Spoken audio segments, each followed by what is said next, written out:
Hace pocos días se conmemoraron los 60 años del terremoto más devastador del planeta Tierra en su conjunto completo. Estamos hablando de terremoto Salfate de 1960 de Valdivia, un terremoto que dejó, que cambió no solamente el estilo de vida, que cambió la geografía por completo.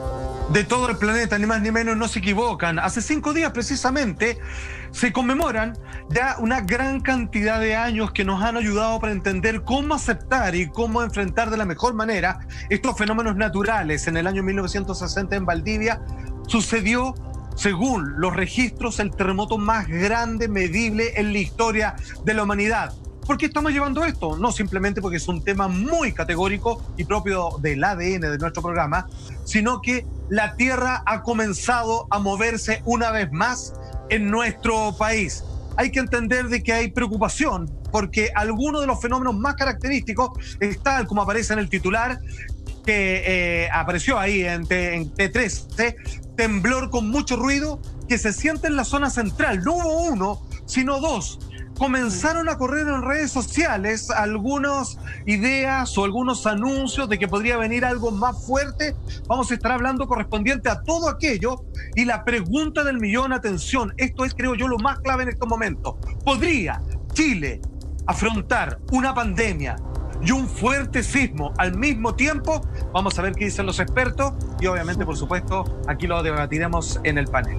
Así es, sería un escenario tremendamente catastrófico si ocurriera un terremoto en este momento. Claramente el país no está en condiciones de recibir un movimiento telúrico de esa magnitud como la que vivimos el 27F del 2010. Ojalá eso no ocurra, no lo podemos predecir. Solamente cabe estar confiados en que no nos va a ocurrir. Y claro, Salfate, como tú bien decías, estos ruidos generan incluso a veces más pánicos que el mismo movimiento. Vimos que fueron ruidos bastante extraños y eso también hay un punto ahí, algo que destacar importante, porque hay mucha gente que, por ejemplo, viven en edificios o es claustrofóbica y se asusta mucho y tiende a correr y tiende a salir. Y eso también puede provocar, no sé, fuentes de contagio cuando se reúnen personas en un mismo lugar producto de este pánico, ¿cierto? Absolutamente, Monty. Fíjate que tú has dado clave en un punto que es psicológicamente devastador para una gran cantidad de personas. Entendamos que en los últimos grandes temblores no ha habido ningún fallecido. Ojo, felicitaciones, porque esas son las nuevas y grandes medidas de construcción que hay en la urbanización chilena en general. Sin embargo, los pocos fallecidos que hubieron murieron de miedo, murieron por un ataque cardíaco, fíjate. Entonces ahí el tema del ruido es fundamental porque les afecta más, porque a veces el movimiento algunos ni siquiera lo sienten. Te dicen, oye, ¿se tiró el temblor? ¿Cuál? Pero el ruido nunca ha pasado inadvertido. Tenemos este titular con respecto a los dos ruidosos sismos que ocurrieron precisamente en la zona central el 21 y 23 de mayo. Tenemos acá el titular de página 7, en donde, abro comillas, dice ahí, sismo de ligera intensidad para Chile, porque estamos en Chile, para el resto del mundo estas cosas a veces son media intensas. Sismo de ligera intensidad se percibió en la zona central del país y punto, y agrega lo característico, se sintió fuerte ruido, jueves 21 de mayo a las 18:30 horas, con una magnitud de 4.8, con una profundidad de 88 kilómetros, lo que es bastante cerca de la superficie en términos geológicos. El epicentro, 14 kilómetros al suroeste de Santiago. Oye, súper interesante lo que tú planteabas justamente, Salfate, de dedito para arriba para la infraestructura, de cómo estamos creando justamente, de cómo estamos aprendiendo de la memoria sísmica, de la memoria en cuanto a terremotos que tenemos en nuestro país. Pero pareciera ser que, claro, la reacción humana es la que todavía no sabemos controlar, porque efectivamente es el ruido que en alguna instancia uno puede decir, oye, positivo el ruido porque me puede preparar para este movimiento. Yo en el ruido tengo algún lapso de segundo para reaccionar y poder ponerme bajo el dintel de la puerta, qué sé yo, abrir la puerta para que no se me trabe en caso de que se hinche la madera, un montón de artículos, este triángulo de la vida que tanto se comentó luego del terremoto del 2010. Exacto. Pero en lugar de tener esa actitud, me parece que la mayoría, y acá voy a generalizar para que sirva el ejemplo, la mayoría lo que hace es alarmarse y escandalizarse sin una reacción concreta. Entonces, de repente uno dice, ¿de qué tanto nos sirve nuestra memoria que tenemos en cuanto a los movimientos telúricos? Chile es uno de los países con más movimientos, con más opciones de terremoto. O sea, hablemos de la falla de San Ramón acá en Santiago, por ejemplo, de todas las comunas que atraviesa. Uno tendría que tener una preparación que parece que hasta el día de hoy todavía no parece funcionar en nuestro inconsciente. Sé que tienes mucha razón y hay que entender, siendo el país o uno de los más sísmicos del mundo, nosotros no tenemos una educación sísmica. No todo el mundo, o muy poco, quizás las nuevas generaciones saben qué hacer en caso de, estando en el colegio, en la casa, a dónde hay que dirigirse, qué cosas hay que tener a mano y todo lo demás. Entonces no lo sabemos, realmente no estamos preparados. O sea, se habla de que tenemos cultura, en realidad no tenemos cultura, lo que tenemos es un acostumbramiento. Y para mí es irreprochable para las personas que tienen miedo, porque ojo, hay personas que en su historia genética han perdido familiares, se les ha venido la casa abajo y tuvieron que, hasta el día de hoy, vivir de llegado en la casa de algún pariente o algo así. Oye, debo decirle que, maestra, dígame. Sí, no, una pregunta, porque mira, justamente estos días, a excepción de hoy, hemos tenido temperaturas súper altas, sobre todo en la zona central, en Santiago acá, han sido temperaturas dignas de primavera o verano. Parece que el otoño no quiere llegar. Ese desfase de la temperatura que vemos hoy día en nuestro clima, ¿tiene que ver con estos movimientos telúricos que hemos vivido o es solamente coincidencia? Si tú le preguntas a la academia, si tú le preguntas a los expertos digamos, en este campo de la ciencia, te van a decir que por ningún motivo. Sin embargo, me gustaría, como siempre, aclarar, la ciencia para muchos parece que es el nuevo dogma. Es como que antes, si tú no creías en Dios, te metían en la hoguera. Bueno, ahora como que si no aceptan lo que dice la ciencia, obviamente rechazan todos aquella otra sabiduría que es más intuitiva. Además, hay un error que es tremendamente terrible, que la gente cree de que la ciencia solo tiene una visión. Lo que pasa es que la mayoría de las veces en los programas de televisión, particularmente los matinales, invitan a los doctores o a los expertos que obviamente dicen lo que el protocolo indica. Todos los que piensan distinto, médicos tan calificados o científicos tan calificados como el que más, a esos obviamente los mantienen al margen. Así que me gustaría muy bien aclarar ese punto. Oye, ¿les parece, muchachos? Sí, hay mucho cuestionamiento y uno se pregunta, ¿por qué ahora, o yo estoy sintiendo más, es tan característico de estos temblores, de estos movimientos, el ruido? En ocasiones, de hecho, en la quinta región, nos contaba nuestra editora, la Dani, que sintieron mucho ruido sin movimiento luego de estas manifestaciones del 21 de mayo y el 23 de mayo. Tenemos una gráfica, Salpate, que nos explica el por qué se origina este ruido previo al temblor. Exactamente, la explicación nos la da ni más ni menos una persona al cual yo le tengo mucho respeto, un caballero él, a diferencia de otros colegas que lo acompañan, que son unos mal educados, que la tele les hizo mal, digamos, y que son todos muy pomposos, y que el resto de sus colegas con los que sí tengo relación hablan de los zafados que son los otros personajes. Sergio Barrento, un caballero como siempre, director ni más ni menos del Centro Sismológico Nacional, espero que el bigotón que lo acompaña nunca pase a mayores.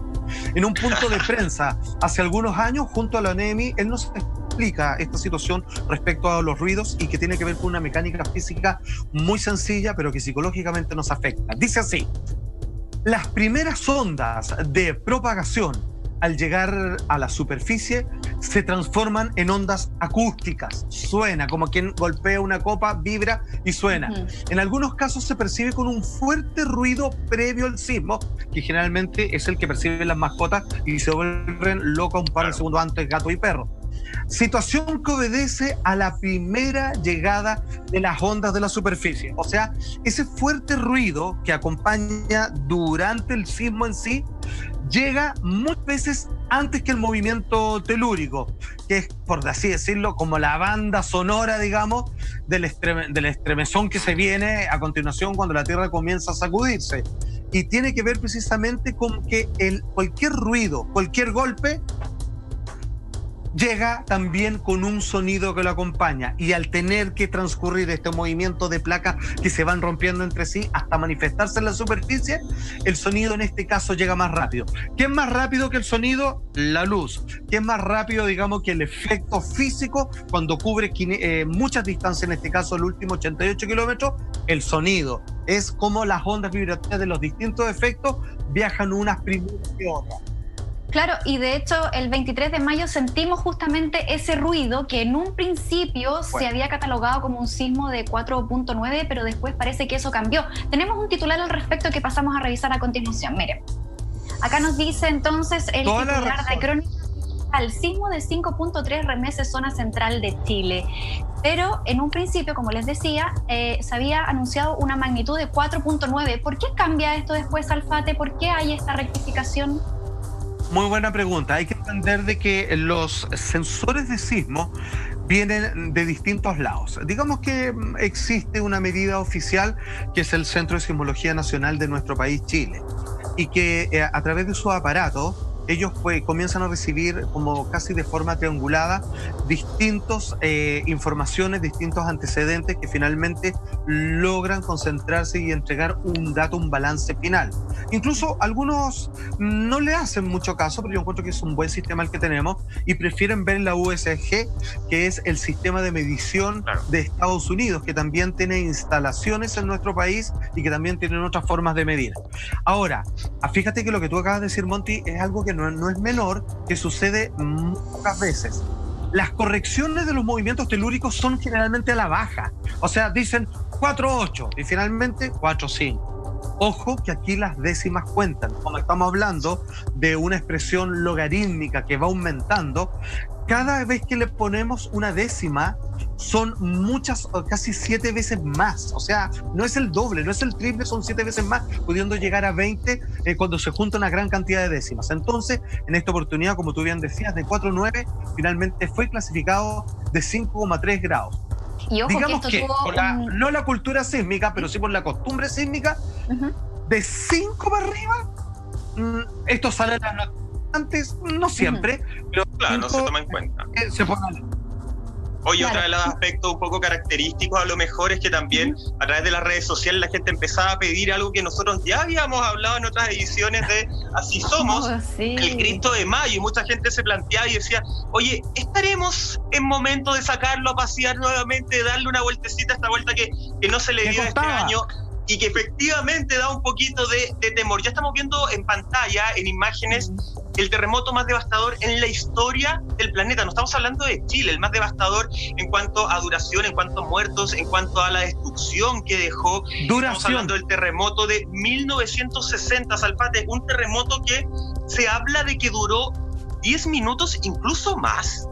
Incluso 17 y algunos, o sea, créeme que la gente lo sintió como una eternidad cuando hoy día ustedes puedan ver por vez primera que nosotros hemos tocado anteriormente este tema, pero acaban de aparecer nuevos antecedentes, nuevas imágenes, nuevas recreaciones a partir de documentales que ya le vamos a estar contando. El titular de la BBC dice lo siguiente: ¿qué efectos tuvo sobre la Tierra el más grande de todos, dentro que es posible medirlos, terremoto de 1960, claramente el mayor sismo de la historia? Como te decía, produjo cambios geográficos en el planeta. Esto fue el domingo, a no olvidar, esto fue hace 5 días, 22 de mayo de 1960.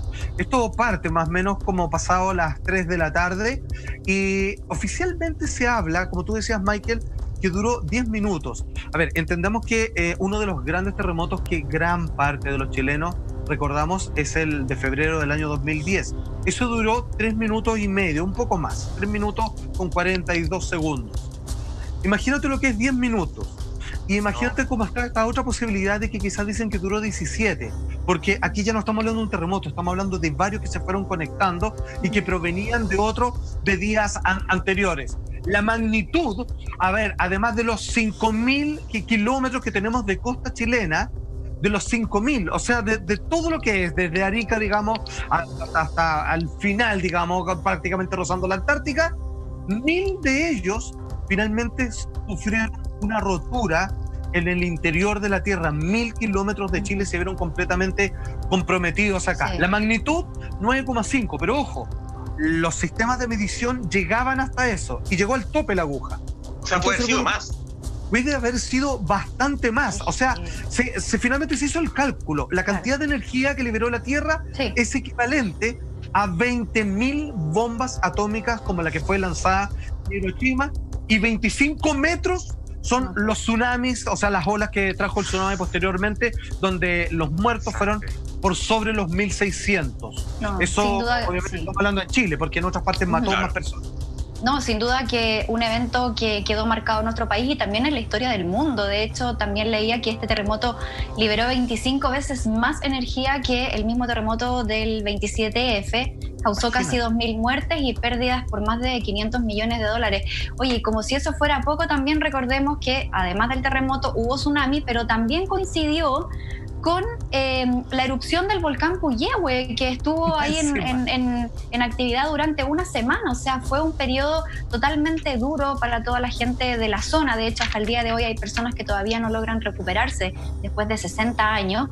Y bueno, una vez más, no sé si llamarlo algo positivo, porque no creo que esto haya tenido algo positivo, pero ocurrió un día domingo en la tarde, que por lo menos la familia se encontraba reunida, no había gente trabajando. Este tipo de cosas siempre nos sorprenden. No era de noche, claro. Entonces, bueno, no sé si a eso se le pudiera llamar lado positivo, pero bueno, finalmente es un gran punto en nuestra historia que nos ha hecho un precedente y nos ha mostrado un aprendizaje hasta el día de hoy. O sea, tal vez las cifras serían distintas, efectivamente. Los grandes sismos suceden el fin de semana, menos mal. Se dicen que es preferible que dentro de la semana, como tú dices, Monty, que es mejor que estas cosas sucedan de noche cuando todos volvieron de su trabajo y del colegio. Claro. Pero ya que es fin de semana, se supone que más o menos eso es lo que se espera, digamos, después de cierta hora. Hay gente, por supuesto, que está festejando, está en las casas de amigos, en fiesta, en fin. Pero en este caso, claro, las muertes probablemente habrían sido más. Ojo, insisto, este terremoto, con las ondas, obviamente telúricas expansivas, terminó llegando a Hawái, a Filipinas, a Japón.